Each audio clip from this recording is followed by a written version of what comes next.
할렐루야. 오늘도 이 새벽 하나님 옆에 나오신 여러분들을 또 환영하고 축복합니다. 우리 다 같이 오늘도 하나님께 찬양하며 이 기도를 시작하겠습니다.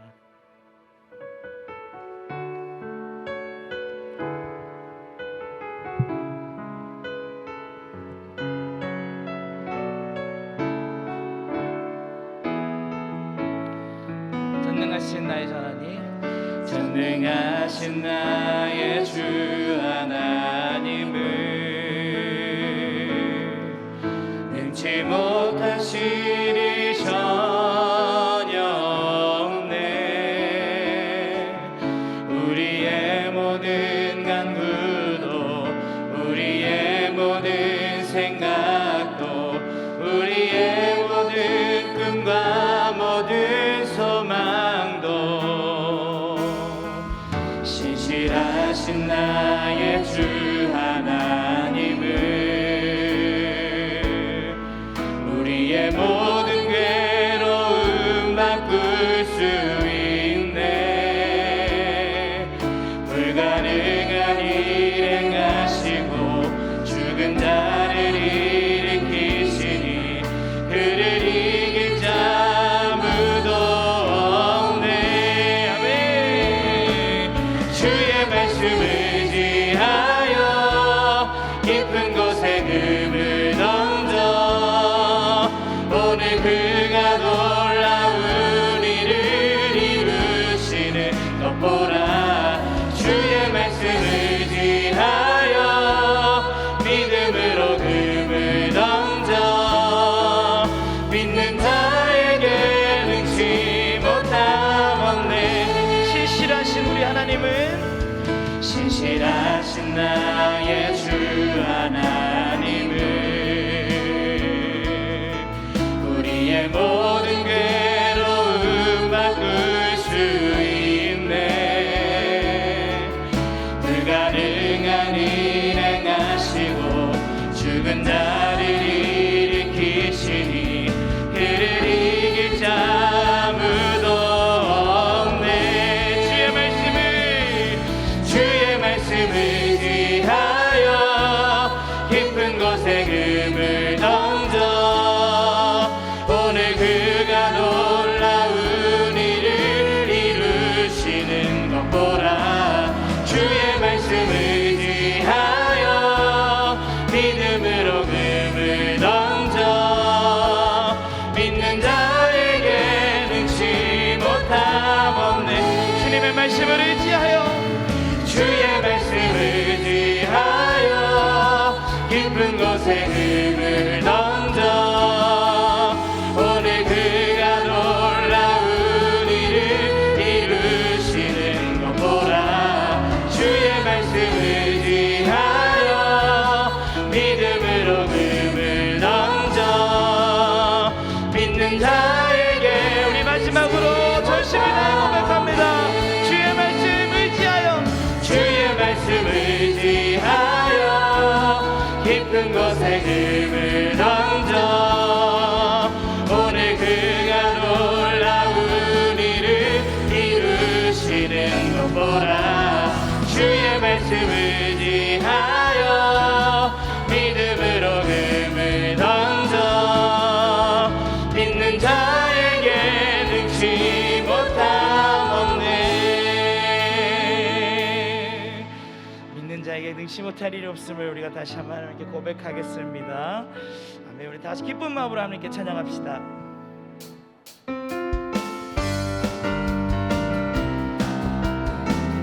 오 주여 나의 마음이 오 주여 나의 마음이 주께로 정해졌으니 나는 주 찬양하리라. 깨어라 나의 영혼아 음파와 수금 들어라. 이 새벽에 내가 찬양하리라. 찬양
갑시다. 오 주여 나의 마음이, 오 주여 나의 마음이 주께로 정해졌으니 나는 주 찬양하리라. 깨어라 깨어라 나의 영혼아, 음파와 수금 늘어라. 이 새벽에 내가 찬양하리라. 멜로디 멜로디 예수님을 나의 노래 찬양 찬양 찬양 예수님을 나의 노래. 일어나라 일어나라 빛을 발하라. 난 백성이 너의 빛을 보고 사방에서 나오네. 일어나라 빛을 발하라. 난 백성이 자유함을 얻어 기뻐하며. 처음부터 고백합시다. 일어나라 일어나라 주의 백성 빛을 발하라. 네. 주가 너의 영광으로 임하시리라. 일어나라 일어나라 주의 백성 빛을 발하라. 주가 너의 영광으로 임하시리라. 온 세상이 어둠 속에 헤매고 있지만 주가 너와 함께 계셔 회복을 명할. 다같이 일어나라 빛을 발하라. 만 백성이 너의 빛을 보고 사방에서 나오네. 일어나라 빛을 발하라. 난 백성이 자유함을 얻어. 우리 처음부터 고백합시다. 일어나라 주의 백성 일어나라 주의 백성 빛을 발하라. 주가 너의 영광으로 임하시리라. 일어나라 일어나라 주의 백성 빛을 발하라. 네. 주가 너의 영광으로 임하시리라. 온 세상이 어둠 속에 헤매고 있지만 주가 너와 함께 계셔 회복을 명하리라. 일어나라 빛을 발하라. 난 백성이 너의 빛을 보고 사방에서 나오네. 일어나라 빛을 발하라. 난 백성이 자유함을 얻어 기뻐해. 일어나라 일어나라 빛을 발하라. 난 백성이 너의 빛을 보고 사방에서 나오네. 일어나라 빛을 발하라. 난 백성이 자유함을 얻어 기뻐하. 만 백성이 자유함을 얻어 기뻐하는도다. 아멘. 우리 다 같이 마지막 하나님께 기도할 때에, 하나님 오늘도 우리를 이 새벽에 깨우셨으니 우리가 하나님의 말씀이 우리 마음에 들리게 하시고 우리 삶에 들리게 하여 주시옵소서. 우리가 오직 하나님만을 바라보고 하나님만을 의지하는 그런 하나님의 자녀들 또한 되게 하여 주시옵소서. 또한 그리하여 우리가 이 세상에 빛이 되고 또 또한 이 세상의 소금이 되는 그런 놀라운 우리 삶의 경험이 또한 기적이 일어나게 하여 주시옵소서. 우리 담임 목사님을 통해 선포해지는 말씀을 우리가 듣고 또한 순종하며 따를 때 우리 하나님께서 그 모든 것을 이루실 것을 우리가 믿으며 나아가는 시간 되게 하여 주시옵소서. 우리 다 같이 드려질 예배와 선포되질 말씀을 위해 다 같이 기도하겠습니다. 하나님 아버지 감사합니다. 오늘도 하나님만을 바라보게 하시고 하나님만을 의지하며 나아가는 우리를 되게 하여 주시옵소서.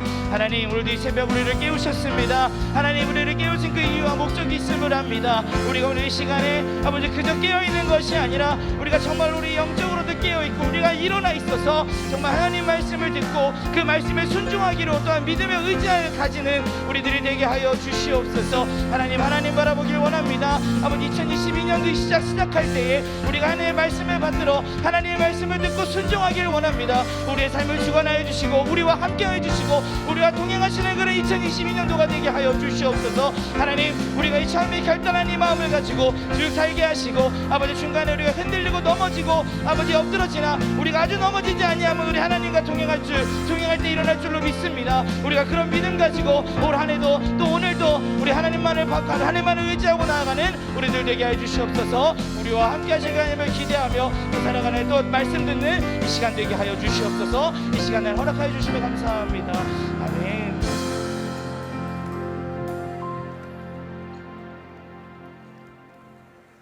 좋으신 하나님, 오늘도 생명 주시고 이 복된 시간 하나님 앞에 나올 수 있게 하시니 감사합니다. 2022년 새해를 시작했고 또 한 해를 하나님의 은혜 가운데 살기를 소망하는 마음으로 일어나 빛을 발하는 사명을 감당하기를 위하여 우리가 특별 새벽 기도를 드리고 있습니다. 하나님께서 매 시간 함께 하시고 또 은혜를 주심을 감사합니다. 올 한 해 살아갈 넉넉한 힘과 믿음을 더하여 주옵시고 매 순간순간 하나님 손 꼭 붙잡고 하나님의 은혜를 누리며 살아가는 특별한 한 해가 되게 하여 주옵소서. 우리 모든 삶의 전 영역에 하나님의 은총을 은총을 더하여 주시사 날마다 감사와 기쁨이 충만한 삶이 되게 하여 주옵시고 또 우리의 삶을 통하여 하나님의 영광이 세상에 나타나며 또 우리의 삶을 통하여 또 하나님의 빛이 세상에 비추는 복된 한 해 되게 하여 주옵소서. 우리가 늘 순례자로 삽니다. 우리의 걸음걸음이 하나님과 더 가까이 가는 또 날마다 거룩함을 이루어가는 그런 복된 시간 순례들이 되도록 은혜 베풀어 주옵소서. 오늘도 말씀하여 주시고 하나님의 말씀이 생명이 되고 능력이 되게 하여 주시며 오늘도 우리의 모든 삶을 하나님 맡기오니 하나님 우리의 삶을 가장 선하게 인도하시고 또 오늘도 기도할 때 우리의 모든 기도가 또 하나님께 상달돼서 우리의 삶의 어렵고 힘겨운 문제들이 해결되고 삶의 길이 열리고 질병이 치유되고 또 마음에 있는 모든 아픔과 상처들이 씻어지는 은총이 있게 하여 주시옵소서. 코로나로 여전히 어둡고 힘겨운 삶을 살아가는 저희들을 격려해 주시고 위로해 주시고 날마다 하나님의 은총 안에 이 모든 어려움을 넘어 하나님이 주시는 기쁨과 평온함을 누리게 하여 주옵소서. 이 시간도 예물 드리는 귀한 손길이 있습니다. 우리 이재순 권사님 축복해 주시고 늘 말씀을 따라 살고자 하는 그 마음에 하나님 크신 은혜를 더하여 주시옵소서. 예수님의 이름으로 간절히 기도합니다. 아멘. 오늘 주신 하나님의 말씀은 고린도후서 6장 14절부터 18절까지 말씀입니다. 고린도후서 6장 14절부터 18절까지 말씀. 고린도후서 6장 14절로 18절까지 말씀입니다. 제가 가지고 있는 성경은 신약 성경 292페이지입니다. 고린도후서 6장 14절부터 18절까지 말씀 교독하십니다. 너희는 믿지 않는 자와 멍에를 함께 매지 말라. 의와 불법이 어찌 함께하며 빛과 어둠이 어찌 사귀며 그리스도와 베리알이 어찌 조화되며 믿는 자와 믿지 않는 자가 어찌 상관하며 하나님의 성전과 우상이 어찌 일치가 되리요. 우리는 살아계신 하나님의 성전이라. 이와 같이 하나님께서 이르시되 내가 그들 가운데 거하며 두루 행하여 나는 그들의 하나님이 되고 그들은 나의 백성이 되리라. 그러므로 너희는 그들 중에서 나와서 따로 있고 부정한 것을 만지지 말라. 내가 너희를 영접하여 같이 읽겠습니다. 너희에게 아버지가 되고 너희는 내게 자녀가 되리라. 전능하신 주의 말씀이니라 하셨느니라. 아멘. 예전에 우리가 많이 좋아하고 불렀던 복음성가 중에 순례자의 노래라고 하는 게 있습니다. 그걸 부르면 마음이 정말 뭉클해지고 내가 정말 순례자구나 이런 생각을 갖게 했던 그런 찬양이기도 합니다. 그런데 우리 모두는 다 이 거룩함을 향해 가는 순례자라고 할 수 있습니다.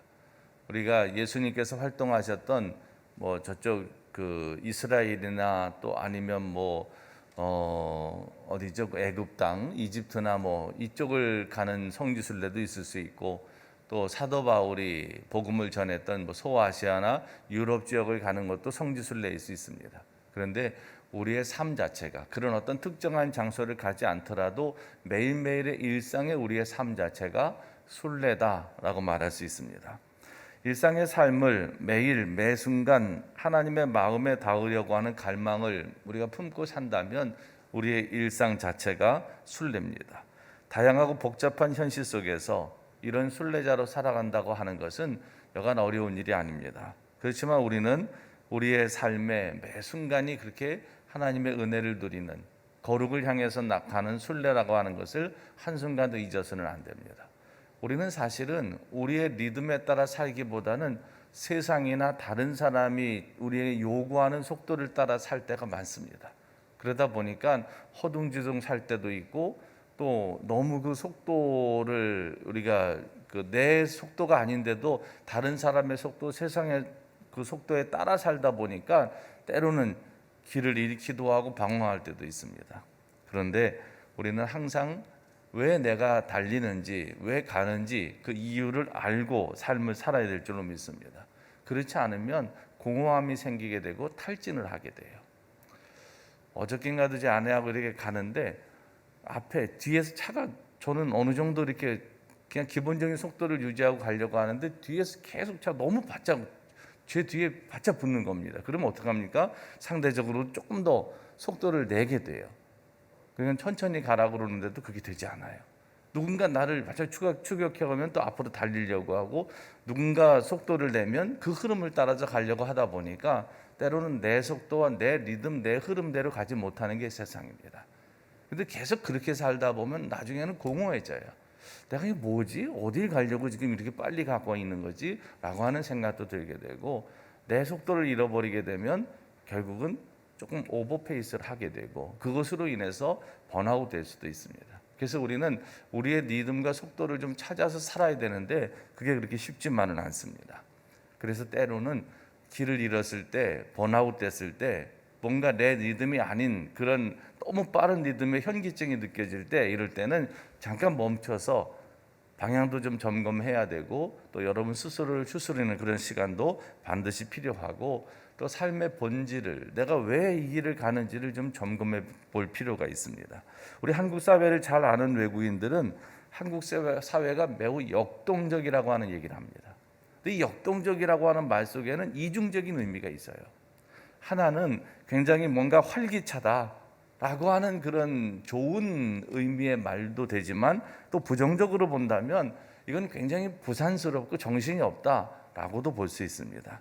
정체를 알 수 없는 불안감이 마치 안개처럼 우리의 삶을 들이우고 있고, 또 한 치 앞을 내다볼 수 없는 그런 시대를 우리가 살다 보니까 이 불안감 또 두려움이 우리의 마음에 굉장히 가득 차 있습니다. 미래를 예측하기 어려운 이 불확실성의 시대 속에서 더 그렇습니다. 불안과 두려움이 내면화돼서 사람들은 그것을 잊기를 위해서, 어떤 사람들은 이 일에 완전히 몰두하는 사람도 있고, 어떤 사람은 오락이나 쾌락에 빠져 사는 사람도 있고, 요즘에는 심지어는 우리나라에도 약물 중독자들이 굉장히 많아졌습니다. 이런 모든 것들이 다 이런 불안과 두려움이 내면화돼서 결국 사람들이 그것을 좀 벗어나고 이기려고 하다 보니까 생기는 그런 나쁜 현상들이라고 할 수 있습니다. 사람들이 그렇게 살다 보면 마음의 여유도 상실되고 따뜻하고 온화한 미소도 사라지게 됩니다. 그럼 사회는 점점 힘들고 어려워질 수밖에 없어요. 사람들이 말이 좀 극단적이고, 또 삶의 여백이 없다 보니까 자꾸 누군가와 계속 다투고 또 싸우는 그런 삶들이 반복됩니다. 감사하고 또 하나님 앞에 늘 자기가 가야 될 마땅한 길이 뭔지를 알고 늘 그 길을 따라가는 사람들이 그렇게 많지 않은 삶이에요. 이렇게 된 분명한 이유는 우리가 하나님의 형상을 따라 창조된 사람이라는 것을 잊었기 때문입니다. 여러분은 하나님의 형상을 따라 창조됐기 때문에 여러분에게는 하나님의 형상이 있어요. 우리는 세상 속에 그 하나님의 형상을 계속 드러내고 나타내야 되는 책임이, 그런 사명이 우리에게 있다는 사실을 항상 기억하시기를 바랍니다. 기독교인의 정체성을 품고 또 순례자의 마음으로 살아간다고 하는 것은 삶을 거룩함을 향한 여정이다라고 이해하는 겁니다. 속된 세상에서 거룩한 삶을 산다고 하는 것은 결코 쉬운 것이 아닙니다. 이 거룩함이라고 하는 것은 구별되다, 또 성별하여 드리다라고 하는 뜻을 내포하고 있습니다.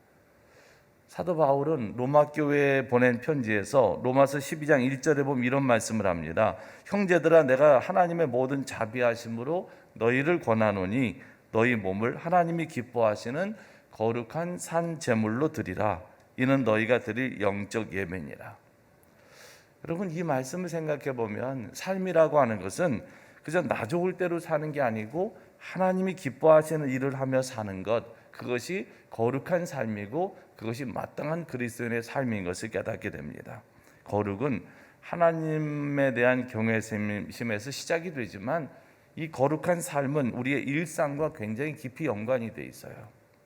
밥 먹고 우리가 일을 하고 또 누군가와 사귀고 교제하고 또 놀고 또 우리가 하루 종일 어떤 일을 하다가 또 잠을 자고 이런 모든 일상 속에서 하나님의 현존이 드러날 수 있어야 됩니다. 그러니까 이 거룩함이라고 하는 것은 결국은 종교적인 행위를 기반으로 하지만 일상적인 삶의 자리에서 구체화되어야 되는 것, 이것이 거룩함이라고 말할 수 있습니다.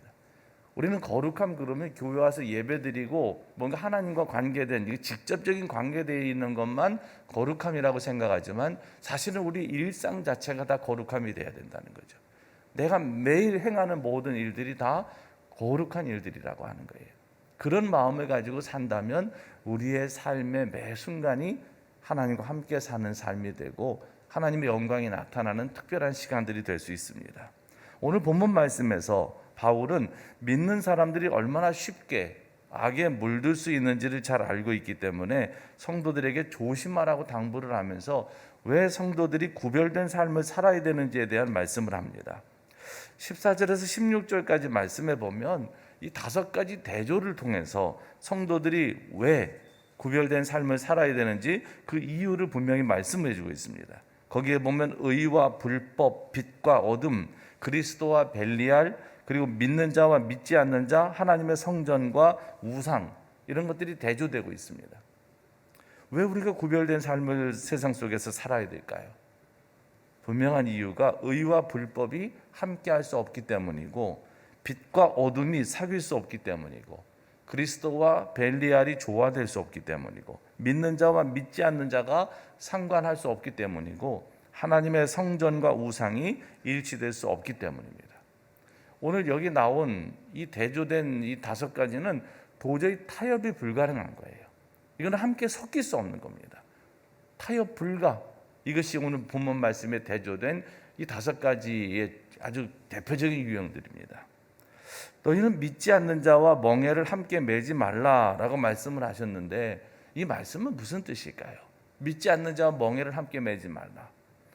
이것을 아주 쉽게 좀 설명한다면 믿지 않는 자들과 너무 이렇게 뭔가 그 감정적으로 동화되거나 또 그들의 삶에 휩쓸리지 말라, 이런 의미로 해석할 수 있습니다.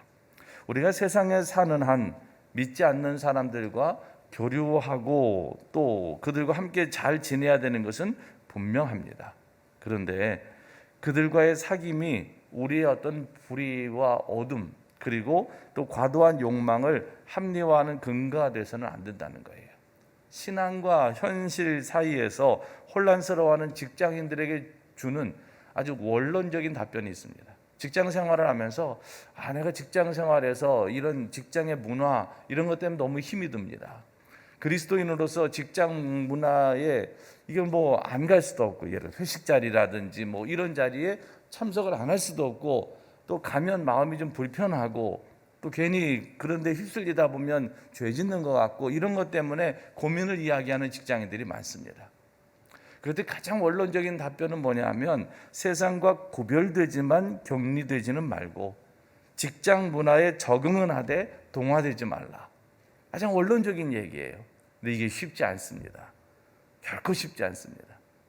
우리가 세상과 구별되지만 격리되지는 말아야 되고 또 직장 문화에 적응은 하되 동화되지는 말아야 된다. 근데 이게 쉬운 말은 아니에요. 이게 말처럼 이게 쉽지는 않습니다. 어울리다 보면 동화되고 또 어떤 때는 내가 주도하기도 합니다. 그러니까 이것이 결국은 우리가 세상 속에서 조심해야 될 모습이라는 거예요. 어쩔 수 없습니다. 세상 문화가 그렇습니다. 직장 문화가 그렇습니다. 그래서 어쩔 수 없이 이렇게 합니다라고 하는데 사실은 그게 어쩔 수 없는 건지 어떤 때는 내가 너무 그걸 좋아하는 건지 이걸 잘 구분해야 된다는 거죠. 바울은 세상이 얼마나 끈적끈적한 곳인지를 잘 알고 있었습니다. 그러기에 고린도전서 15장 33절에서 34절에서도 속지 말라. 악한 동무들은 선한 행실을 더럽히나니 깨어 의를 행하고 죄를 짓지 말라라고 말씀을 분명히 했습니다. 스톡홀름 증후군이라고 하는 말을 아마 들어보신 분들이 있으실 겁니다. 이 스톡홀름 증후군은 뭐냐면 내가 이게 뭔가 범죄자, 인질로 잡힌 사람들이 범인에게 동조되고 감화되는 비이성적인 심리를 가리키는 말입니다. 내가 예를 들어서 그럴 일이 없으면 참 좋죠. 근데 어쨌든 이게 가상 이게 그냥 어떤 가설로 내가 누군가의 인질로 잡혔다. 근데 내가 인질로 잡혔는데 범인에게 동조되는 겁니다. 그 사람에게 감화를 받는 거예요. 이런 비이성적인 심리를 스톡홀름 증후군이라고 한다고 합니다. 사람은 오랜 시간을 함께 지내다 보면 닮아가게 되고 그 사람에게 이게 동조되게 된다는 거예요. 따라서 믿지 않는 자, 불법을 행하고 어둠에 있는 사람들과 멍에를 함께 매지 말라고 오늘 본문은 말씀하고 있습니다. 이 벨리알이라고 하는 말은 신약 성경에는 다른 데 나오지 않고 여기에만 나오는데 구약 성경에는 흔한 표현입니다. 사탄의 별명이고 무가치함이라고 하는 뜻이 담겨져 있습니다. 그리스도와 벨리알이 어찌 조화되며 라고 하는 이 말씀은 그리스도와 사탄이 어떻게 조화될 수 있느냐라고 얘기하는 겁니다. 사람들은 각자의 방식으로 각자의 눈을 가지고 세상을 바라봅니다. 근데 믿음의 사람들은 자신의 눈과 관점으로 세상을 보는 사람들이 아니고 늘 하나님의 눈으로 하나님의 관점으로 세상을 보는 사람들입니다. 그렇기 때문에 우리들이 보는 그 관점에 따라서 우리는 여러 가지 해석을 달리하고 또 하나님의 은혜를 그곳에서 발견하는 사람들인데 그렇기 때문에 우리는 우리가 원하는 대로 사는 삶이 아니고 하나님이 원하시는 삶을 사는 사람들, 그런 사람들이 바로 그리스도인인 것을 항상 기억하며 살아야 됩니다. 예수님께서 주님을 따르려고 하는 모든 사람들에게 가장 먼저 말씀하신 건 뭐냐면 자기 부인입니다. 나의 생각, 나의 경험, 나의 지식에 집착하는 한 우리는 주님의 길을 온전히 따를 수 없습니다. 그것을 내려놓을 때 그때 진짜 새로운 삶이 시작됩니다. 그래서 주님께서는 늘 주님을 따르는 사람들에게 가장 우선돼야 되는 건 뭐냐? 자기 부인인 것을 얘기해요. 자기를 부인하고 자기 십자가를 지고 나를 따르라고 말씀을 하셨어요. 자기 부인은 뭡니까? 자기의 생각이든 경험이든 지식이든 이런 것들을 내려놓는 거예요. 불법과 어둠, 또 벨리알이 또 우상들이 사람들의 영혼을 사로잡아서 자기들의 종으로 삼고 있는 그런 시대를 우리가 삽니다. 문제는 사람들이 자기가 누구인지를 알지 못한다는 데 있습니다. 자기 생명의 뿌리가 하나님이라고 하는 것을 알지 못하게 되면 사람들은 함부로 살게 되고 자신의 욕심을 따라 살 수밖에 없습니다.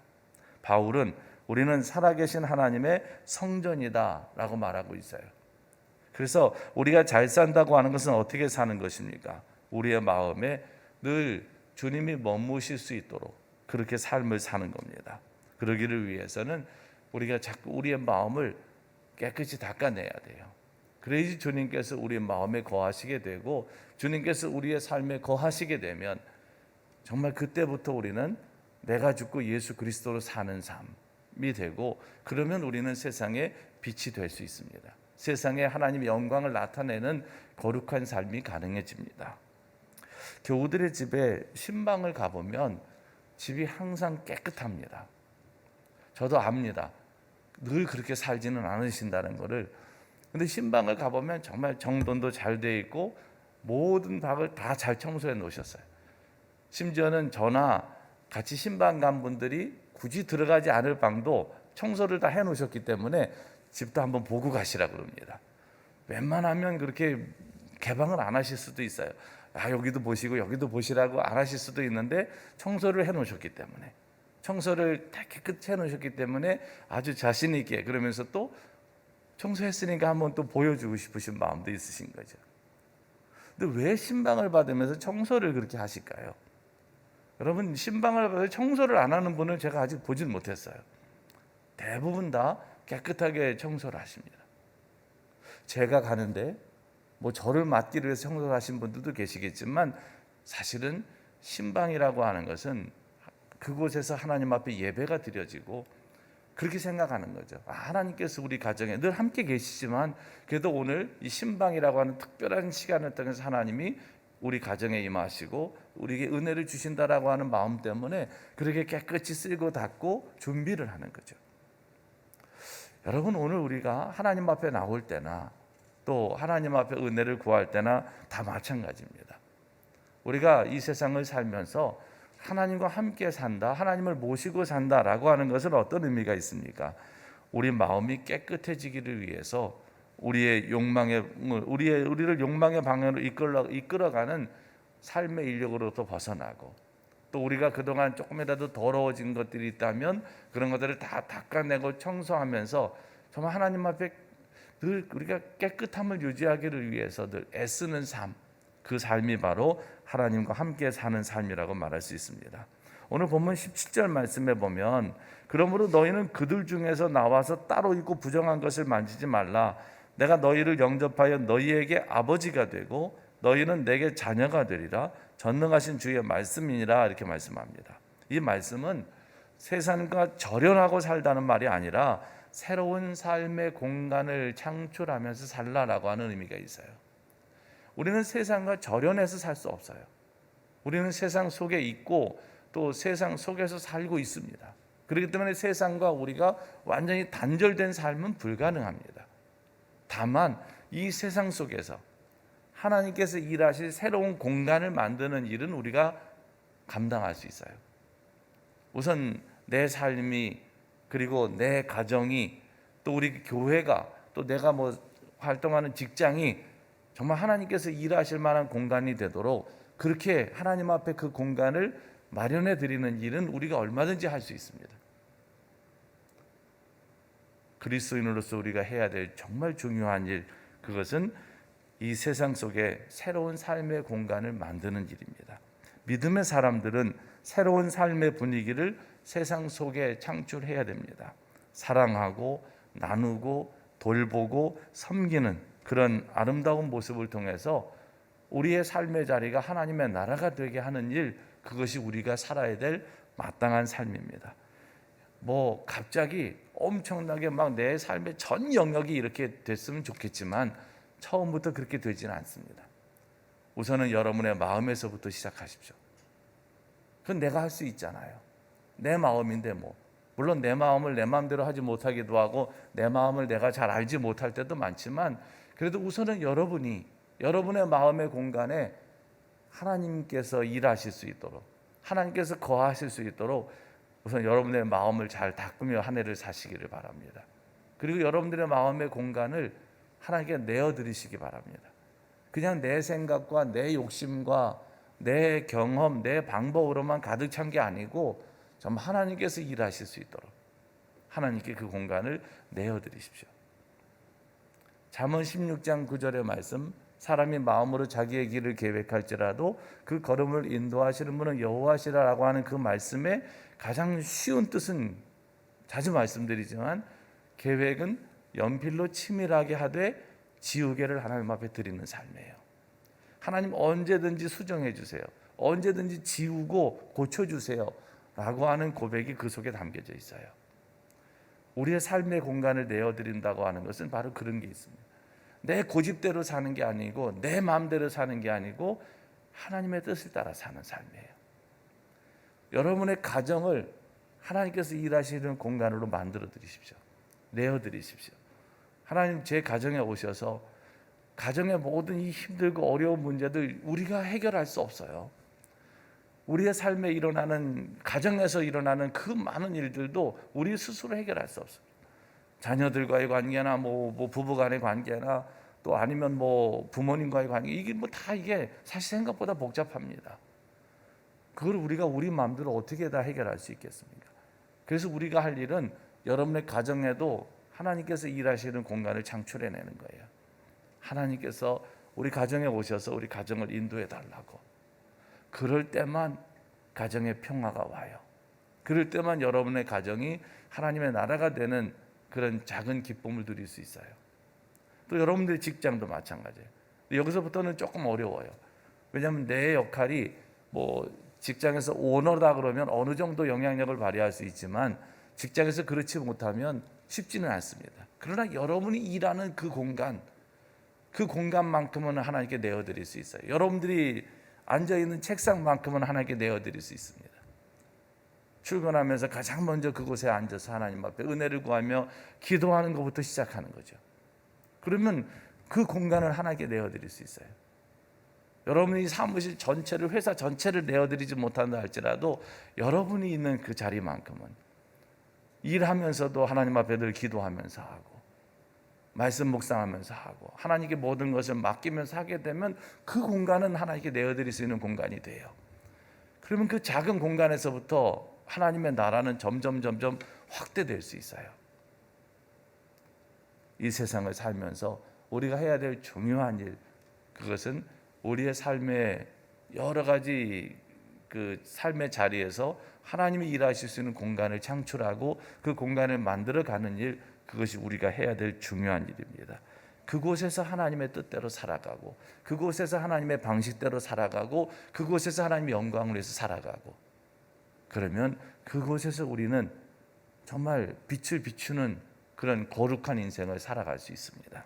2022년 한 해를 거룩한 삶을 향한 순례자로 새롭게 출발을 하시면서 이런 구별된 삶, 내 삶의 자리가 하나님의 나라가 되게 하는 이런 삶을 통해서 힘차고 멋지게 세상에 하나님의 빛을 비추고 또 여러분들의 삶의 자리가 하나님의 나라가 되는 일을 위해서 힘쓰시는 복된 한 해 되시기를, 일평생 또 그런 삶을 힘차게 살아가는 우리 교우들이 되시기를 주님의 이름으로 간절히 축원합니다.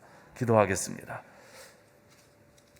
기도할 때 이 시간, 하나님, 정말 우리가 이 세상에 살고 있지만 세상에 동화되거나 흡수되거나 또 오히려 세상의 것들을 막 즐기는 우리가 아니고 도저히 조화될 수 없는 그런 이 5가지 요소들을 오늘 말씀에서 우리가 봤는데, 이것은 도저히 섞일 수 없는 것이고 이것은 동화될 수 없는 것들이기 때문에 우리가 유지할 것을 잘 유지하고 또 이 세상 속에 살되 하나님의 영광을 위해서 살고 또 내 삶의 자리가 하나님의 나라가 되게 하는 일을 위해서 공간을 창출하고 공간을 하나님의 영광을 위해서 내어드리고 하나님이 일하실 수 있는 공간으로 우리의 마음을, 우리의 가정을, 우리의 직장을, 내가 밟고 있는 그곳을 하나님 앞에 온전히 내어드려서 그곳에서부터 하나님의 나라가 시작되는 역사가 있게 하시고 늘 거룩함을 향한 순례자다라고 하는 것을 잊지 않고 살아서 우리의 삶을 통하여 이 세상에 하나님의 빛이 비추고 하나님의 영광이 드러나게 하여 주옵소서. 그런데 쓰임받는 올 한 해가 되기를 위해서 함께 기도하시고 또 여러분들의 삶의 여러 가지 영역들을 하나님 앞에 맡기면서 기도하시고 또 하나님께서 주시는 특별한 은혜를 따라 살아가는 복된 매일매일의 삶이 되기를 위해서 또 여러분들이 중보 기도가 필요한 분들 또 생각하시면서 함께 기도하시다가 자유롭게 돌아가시겠습니다. 전능하신 하나님 감사합니다.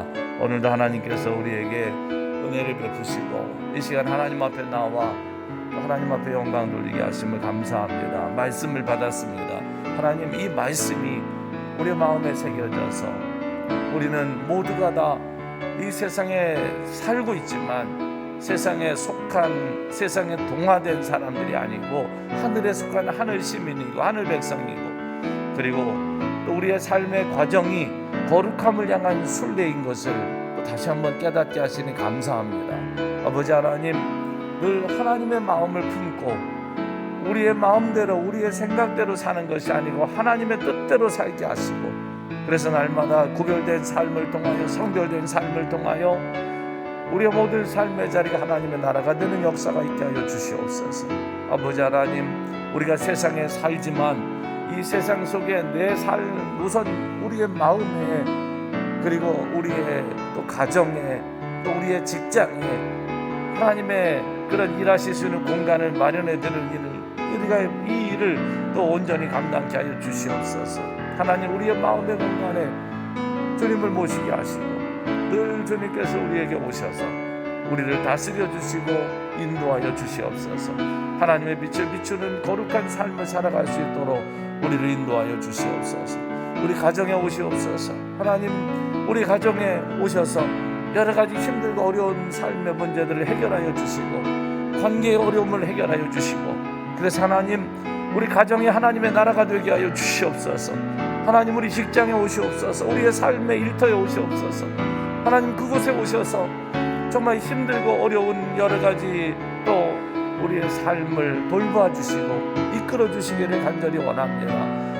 아버지 하나님, 정말 경영이 어려운 때입니다. 그러나 우리의 사업을 하나님 앞에 맡기고 그곳에 하나님의 일하실 수 있는 공간을 만들어 드릴 때, 이 어려운 시대에도 분명히 우리가 경영하는 것이 이루어지게 될 줄로 믿습니다. 우리의 힘으로는 안 되지만 하나님이 함께 하시면 이 위기가 오히려 기회가 되는 역사가 있게 될 줄 믿습니다. 아버지 하나님, 우리 교회에 오시옵소서. 우리 교회에 오셔서 하나님, 우리의 모든 것을 다스려 주시고 오직 예수 그리스도가 머리 되신 교회, 정말 하나님의 영광을 나타내는 교회로 써주시옵소서.